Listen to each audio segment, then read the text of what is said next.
Hi, my name is Caleb Murray. Today I'm going to be talking about the effect of exercise on long-term health and lifestyle. Exercise has been found to have many benefits on long-term health and lifestyle. As American citizens, it's easy for us to put ourselves in situations that avoid exercise. We don't like things such as sweating, hard breathing, increased body heat, sore muscles, all of those types of things. The information found here states the same conclusion, that regular exercise is incredibly important to our health as human beings. Analysis of this research revealed that exercise is beneficial in three major categories: weight control, health and disease, and mood and energy. The conclusion from all these studies, articles, and information points to the same thing. That exercise is essential to positive long-term health and lifestyle as human beings. People, especially Americans, would greatly benefit if they took heed to this information. There are several questions I want to address with this. The first is exercise really as important as some people make it out to be?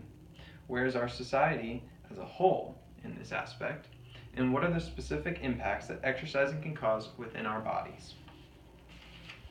According to the Centers for Disease and Control Prevention, a troubling report was reproduced a couple years ago. It said 40% of American adults and 20% of adolescents are obese. This is an all-time high. It also stated that 70.9% of Americans are overweight, which means not quite as bad as obese, but still overweight as what they should be. Another factor found was that these facts are just the current state. These numbers are expected to grow.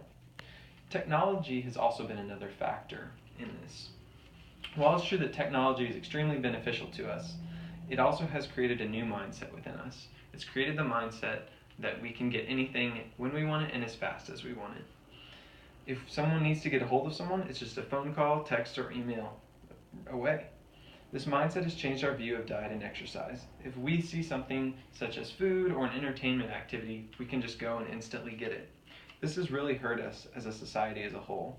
And because technology is continuing to be developed and improved, it's likely that this condition will worsen in the upcoming years. The USDA reports that the average American consumed 20% more calories in the year 2000 and 1983. You have to imagine, since it's now 2017, it's even more than that.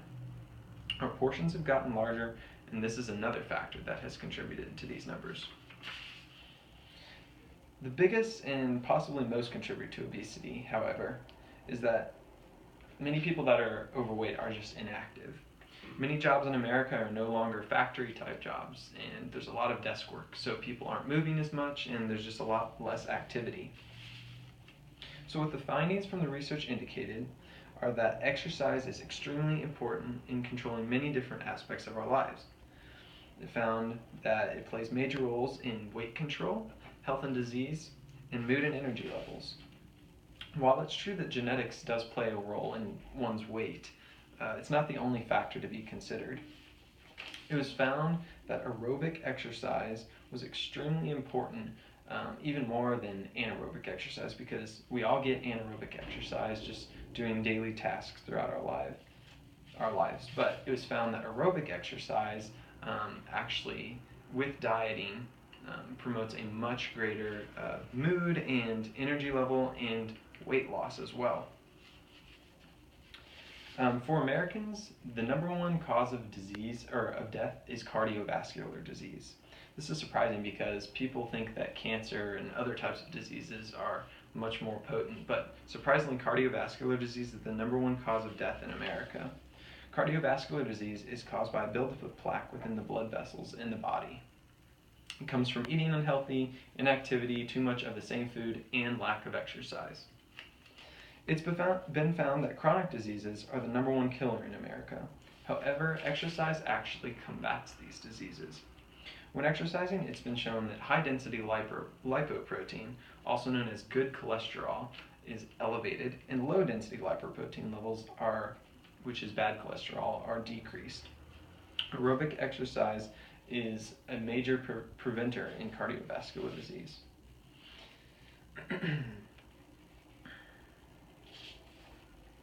The immune system is also important in combating disease. It's been found that exercise actually increases the function of your immune system and helps prevent you from getting sick. So the more often you exercise, the more likely it is that you're not going to get sick. As of 2006, researchers have discovered a highly correlated effect of exercise on chronic medial diseases, as discussed above. What has been added to this is that mood swings and energy levels are also affected by this. It's been found that 90% of people feel fatigue either from daily life or from a chronic disease. So logically, most people think, it doesn't make sense for me to go work out and get more tired if I'm already tired. But it's actually the opposite. Exercises brings oxygen and nutrients to our cells, which helps the heart and lungs work more effectively, thus boosting our energy levels. The research shows that exercise is more effective than any prescription medicine taken and works for every group of people studies, including cancer patients, those with chronic diseases, and just regular people. After researching, studying, and examining the resources mentioned in this paper, it's clear that exercising is very important to long-term health and lifestyle. The research found suggests that exercise affects many different aspects and concludes the following. Society has come to a standstill with regard to this issue, based on the fact that 70% of people are overweight.